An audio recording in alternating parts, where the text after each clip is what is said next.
Annyeonghaseyo. Hari ni kita belajar Korea bibimbap. Ambil ayam dada, potong kecil-kecil. Letakkan sos gochujang dengan black pepper. Kita tolong ayam masak dan letak di peti sejuk 20 minit. Okey, kita masakkan air panas. Masakkan sayuran-sayuran yang orang suka. Bahan-bahan saya adalah spinach, tauge, carrot, bawang Holland dengan cendawan.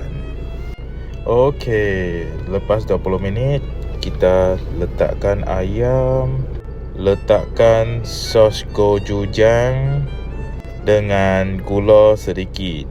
And then kita terbangkan ayam.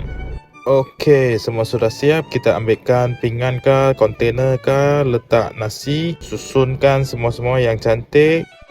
Yang hujung sekali letakkan kimchi. Okey, sudah siap. Ada apa soalan boleh komen di bawah. Jangan lupa follow, like and share. Thank you.